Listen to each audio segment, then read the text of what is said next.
పశ్చిమాసియా లేదా గల్ఫ్ అని పిలుస్తాం ఈ అరబ్ దేశాలు ఉన్న ప్రాంతాన్ని. Middle east and north Africa Meena అని, వెస్ట్ ఏషియా నార్త్ ఆఫ్రికా వానా అని. ఈ ప్రాంతము అనేక రకాలుగా స్ట్రాటజిక్ ప్రాంతం. ప్రపంచంలో ఉన్న 2/3 ఆఫ్ ఆయిల్ రిజర్వ్స్ ఇక్కడే ఉన్నాయి. అందువల్ల ఈ ప్రాంతం పైన గ్రిప్ కోసం అమెరికా, బ్రిటన్ అనేక యుద్ధాలు చేసింది. సెవరల్ ఆంగ్లో అమెరికన్ వార్స్ జరిగాయి. మనకు తెలిసి ఇరాక్ పైన యుద్ధం, అలాగే లిబియా పైన యుద్ధం, సిరియాలో ప్రభుత్వానికి వ్యతిరేకంగా మిలిటెంట్లకు సహకారం, ఇలా అనేక ప్రత్యక్ష యుద్ధాలు అమెరికా చేసింది. దాని నాయకత్వం నాటో బలగాలు చేశాయి.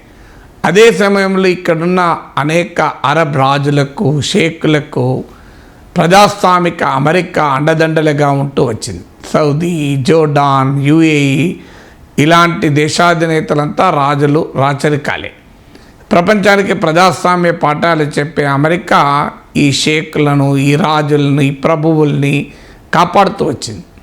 అదే సమయంలో వీళ్లకు చెక్ పెట్టేలా తనకు విశ్వాసపాత్రుడైన ఇజ్రాయిల్కి కూడా అండగా నిలుస్తూ వచ్చింది.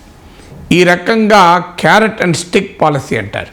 ఒకవైపు దగ్గర తీసుకోవడం, ఒకవైపు అదుపులో పెట్టుకోవడం. ఈ రకంగా ఈ ప్రాంతం పైన అమెరికా తన తిరుగులేని ఇన్ఫ్లుయెన్స్ను కలిగి ఉంటూ వచ్చింది. సో కోల్డ్ వార్ పీరియడ్ మొత్తం మీకు ప్రచండ యుద్ధ కాలంలో కూడా అమెరికాదే ఆధిపత్యం ఉండే. అఫ్కోర్స్ ఇరాన్, సిరియా లాంటి దేశాలు అమెరికాకు వ్యతిరేకంగా ఉన్నప్పటికీ ఓవరాల్గా ఈ రీజన్ కాస్త అమెరికాకే డామినేషన్గా ఉంటూ వచ్చింది.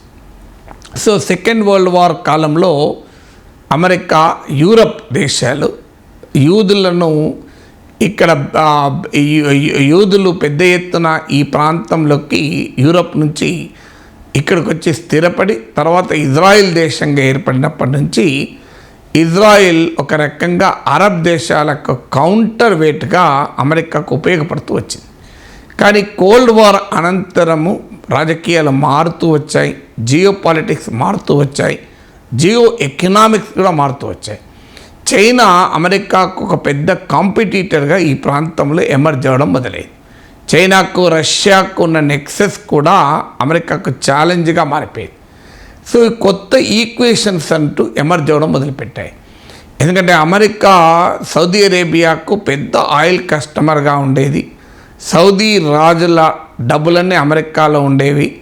అమెరికా సౌదీలో పెద్ద ఎత్తున ఇన్వెస్ట్మెంట్ చేసేది. ఆ రకంగా సౌదీ అరేబియా ఈ అరబ్ ప్రపంచంలో అత్యంత శక్తివంతమైన ఆర్థికంగా, రాజకీయంగా, ఆధ్యాత్మికంగా కూడా ఆ సౌదీ అరేబియా అమెరికా చేతులు ఉండేది.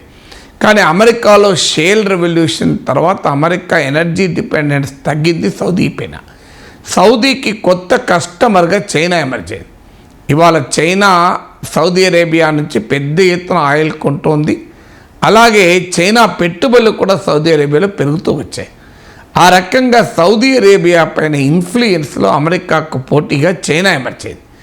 ఇక మరోవైపు ఏమో సౌదీ అరేబియా, రష్యా మధ్య ఆయిల్ ప్రొడ్యూసర్స్గా కామన్ ఇంట్రెస్ట్ ఎమర్జ్ అయ్యాయి.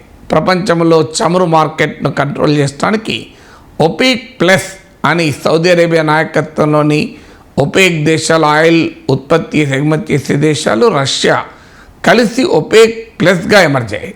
ఇలా ఎకనామిక్ ఇంట్రెస్ట్లు, స్ట్రాటజిక్ ఇంట్రెస్ట్లు అమెరికాకు పోటీగా చైనా, రష్యా ఇన్ఫ్లుయెన్స్ను ఈ ప్రాంతంలో పెంచుతూ వచ్చాయి.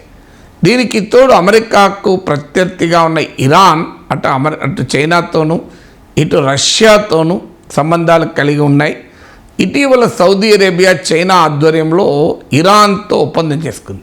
అంటే అమెరికా మిత్రదేశమైన సౌదీ అరేబియా, అమెరికాకు శత్రుదేశమైన ఇరాన్తో అమెరికాకు ప్రత్యర్థి అయిన చైనా ఆధ్వర్యంలో జరిగాయి. సో ఈ పరిణామాలన్నీ సహజంగా ఈ ప్రాంతంలో అమెరికన్ ఇన్ఫ్లుయెన్స్ను ఛాలెంజ్ చేస్తూ మొదలుపెట్టాయి. దీనికి కౌంటర్గా అమెరికా చర్యలు తీసుకోవడం మొదలుపెట్టింది. ఈ చర్యల్లో చైనా ఇన్ఫ్లుయెన్స్ను మిడిల్ ఈస్ట్లో కంట్రోల్ చేయడానికి ఇండియాను కూడా అమెరికా ఆహ్వానించింది. మనకు చైనాతో ఉన్నటువంటి విభేదాల వల్ల సహజంగానే స్ట్రాటజిక్గా, ఎకనామిక్గా భారతదేశం కూడా అమెరికాకు దగ్గరైంది. అందులో భాగంగానే మనము అమెరికా, జపాన్, ఆస్ట్రేలియాలతో కలిసి క్వాడ్ అనే యాంటీ చైనా గ్రూపింగ్లో చేరాము. అలాగే India, Israel, UAE, USA I2U2 అనే కూటమిలో కూడా చేరాం. తాజాగా G20 సమావేశాల సందర్భంగా ఇండియా, మిడిల్ ఈస్ట్, యూరోపియన్ కారిడార్ను కూడా ప్రకటించారు. ఇది ఒక రకంగా చైనా నాయకత్వంలో జరుగుతున్న బెల్ట్ అండ్ రోడ్ ఇనిషియేటివ్కు ప్రౌటి. అంటే భారతదేశము, Saudi Arabia, United Arab Emirates, జోర్డాన్ల మీదుగా మధ్యధరా సముద్రం నుంచి అటు యూరప్కు కనెక్ట్ అవుతుంది. సో ఈ ఎకనామిక్ కారిడార్ను ఒక ఆల్టర్నేట్ ట్రేడ్ రూట్గా ఎమర్జ్ కావాలని కూడా నిర్ణయం జరిగింది. సో ఇలా అమెరికా తన ఇన్ఫ్లుయెన్స్ను చైనా కౌంటర్ చేస్తుంటే, చైనా ఇన్ఫ్లుయెన్స్ను నియంత్రించడానికి ఇండియాను కలుపుకొని వెస్ట్ ఏషియాలో తన ప్రాధాన్యతల్ని రీరైట్ చేసే ప్రక్రియ మొదలుపెట్టింది. అలాగే అమెరికా ఆధ్వర్యంలో యుఏఈ, మొరక్కో, బెహ్రాన్ లాంటి దేశాలు అబ్రహాం అకార్డ్లో భాగంగా ఇజ్రాయిల్తో సంబంధాలు మెరుగుపరుచుకున్నాయి. సో ఈ అబ్రహాం అకార్డ్ తర్వాత ఇటీవల సౌదీ, ఇరాన్ల మధ్య చైనా అకార్డ్ కుదిర్చింది. సో ఇప్పుడు తన ఇన్ఫ్లుయెన్స్ నుంచి సౌదీ ఎక్కడ జారిపోతుందోనని అమెరికా ఇప్పుడు సౌదీకి, ఇజ్రాయిల్కు మధ్య ఒప్పందం కుదిర్చే పనిలో పడింది. దీన్నే సౌదీ ఇజ్రాయిల్ నార్మలైజేషన్ టాక్స్ అంటారు.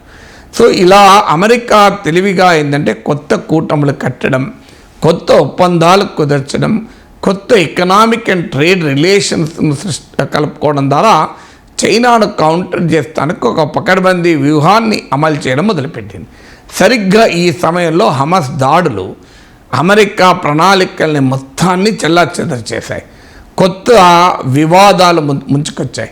ఇప్పుడు ఆల్రెడీ ఇజ్రాయిల్ హమాస్ దాడుల అనంతరం మొత్తం గాజాని ఆక్రమించి గాజా ప్రజలపైన యుద్ధం ప్రకటించింది, హమాస్ వరకే పరిమితం కాకుండా. దీనికి వెంటనే చైనా నిరసన వ్యక్తం చేసింది.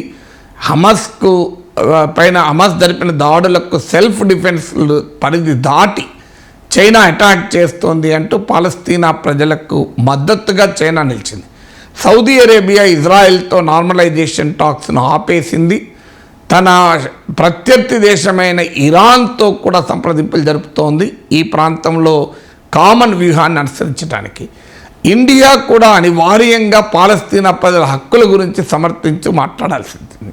ఇజ్రాయెల్ వైపు మొగ్గు చూపుతున్నా కూడా చైనా ఎలాగైతే పాలస్తీనా ప్రజల హక్కు గురించి మాట్లాడిందో, ఇండియా కూడా పాలస్తీనా హక్కుల గురించి మాట్లాడింది. సౌదీ అరేబియా పాలస్తీనా హక్కుల గురించి మాట్లాడాల్సి వచ్చింది. ఇరాన్ ఏకంగా హమాస్నే సమర్థిస్తోంది. సిరియా, లెబనాన్లో హమాస్ని సమర్థిస్తాయి. టర్కీ కూడా ఈ పాలస్తీనా ప్రజలకు ఇజ్రాయెల్కు మధ్య సయోధ్య కుదురుస్తామంటూ ముందుకొచ్చింది. సో ఒక్కసారిగా అమెరికా నాయకత్వంలో ఈ ప్రాంతంలో మిడిల్ ఈస్ట్లో తన ఇన్ఫ్లుయెన్స్ను స్థిరం చేసుకొని కొత్త ఒడంబడికలు కుదుర్చుకొని కొత్త ట్రేడ్ రూట్స్ను ఎమర్జ్ చేసి ఒక బ్రాడర్ వెస్ట్ ఏషియా పాలసీకి అమెరికా ప్రయత్నిస్తున్న టైంలో హమాస్ దాడులు, ఇజ్రాయెల్ ప్రతీకార దాడులు అమెరికా ప్రణాళికలకు ఒక్కసారిగా గండికొట్టాయి.